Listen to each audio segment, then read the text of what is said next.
Recall Rashna Singh. That's what some of the people behind me are calling to do about NDP's Minister of Education. Why? Because they've had enough of the sexualization of children in schools. I'm Drea Humphrey with Rebel News, bringing you more on the Recall campaign.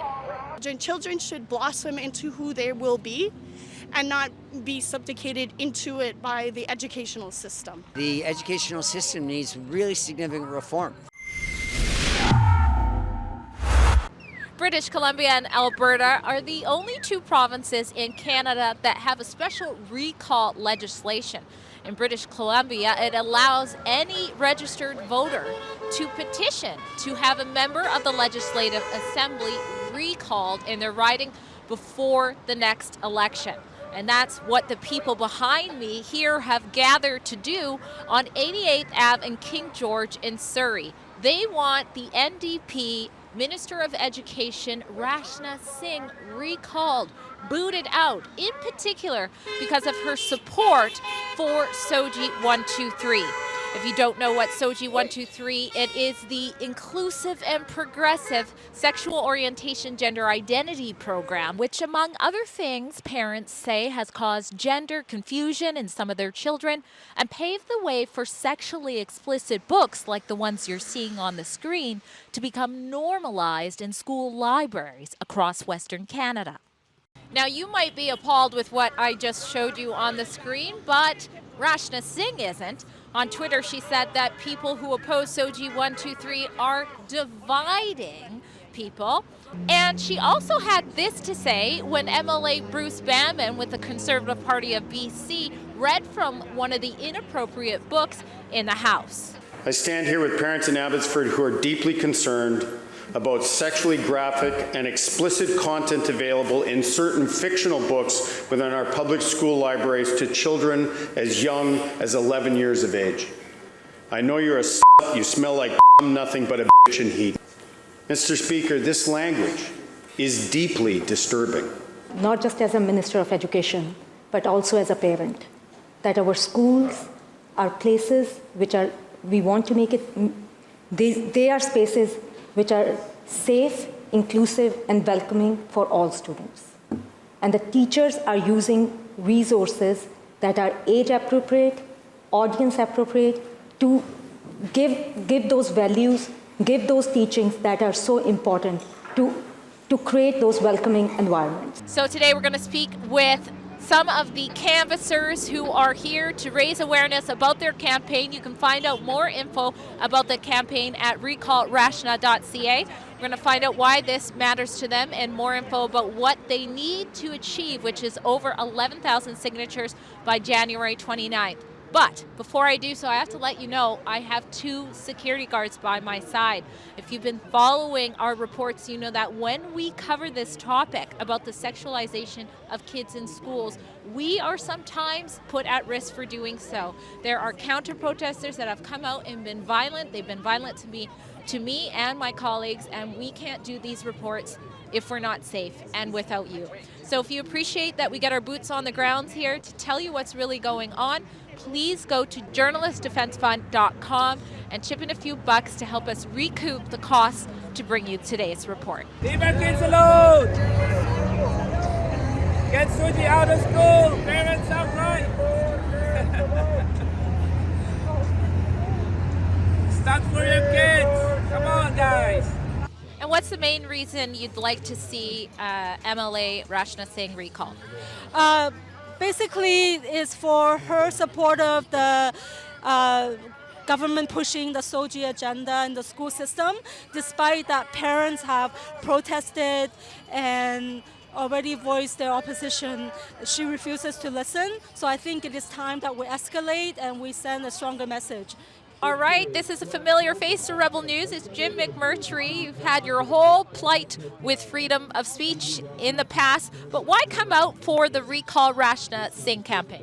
Because I think the education ministry is responsible for a lot of the indoctrination in schools.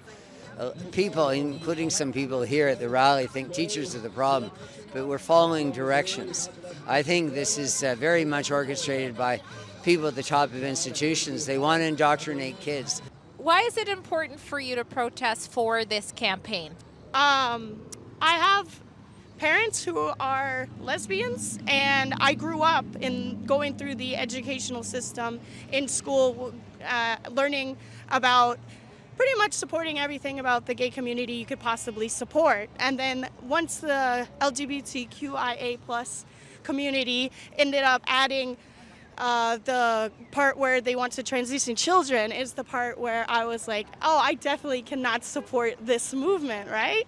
And I want to say that to everybody out there that it's wrong. Like, if you want to do it after you're 18, go for it. You have all rights and all means to do what you want with your body after you're an adult. But to teach this is queer theory in the education system, and it shouldn't be taught to children. Children should blossom into who they will be and not be subjugated into it by the educational system. This is Jess with the BC Human Rights Organization. Now, why is it important for you to be canvassing for this campaign or being a part of the protest? Well, my reason is because I've got children in the system. I'm born and raised in this country, and I've also went through the elementary school system, and I found it very concerning what we're hearing. As a human rights advocate as well, we've had a lot of families come to us and tell us about some of the inappropriate content that they're being exposed to.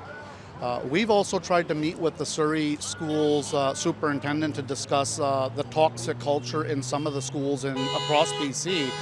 And specifically in Surrey. Well, the Minister of Education, Rashna Singh, has gone on record saying that people against SOGI are wanting to cause division and also that they're misinformed. What do you make of that? Well, I think it's the absolute opposite. I think these are radicals that are wanting to introduce really, really adult sexual ideas, incredibly inappropriate. So, no, the people who are disturbing, the people who are causing, I think, an awful lot of dysfunction in families are those who are leading our school system. I think it'd be wonderful if she were recalled, not because there's any animus I have toward her. It's just that the educational system needs really significant reform at the top. When I was going to school, it wasn't about sexualizing anything, and it was about getting an education. So with their inclusivity is excluding people who may not actually believe in that same ideology, right? So how does that help anything? It's not going to help anything. It's going to divide children, and it's going to mess up their educational system. I think a lot of people don't understand that the recall is a mechanism that we have in our BC election law that's only unique to BC, and no other provinces have it. So it's a privilege that we haven't been exercising long enough of. And to recall a politician is really, to me, it's really a way that we send a message to the politicians that we elect into office that they work for us. And when they stop listening to us, this is how we tell them that we actually have the power to remove them from their office when they're not doing their job, listening to the people. This is Amrit Bring, leader of the Freedom Party BC. You've really been doing a lot of these protests. Why is it important to back the Rashna Singh recall campaign? Rachna Singh is BC Minister of Education and Childcare. All the BC public schools come under her portfolio. And we have SOGI 1 to 3. Parents do not like it. It's harming our children. The proofs are coming out. We have many parents who experience these things. But for Rachna Singh, it doesn't exist. When we approach her or school boards, they are given some buzzwords. Now, whose safety, whose inclusion, they don't talk about. They don't talk about inclusion of 99%. They talk about 1%.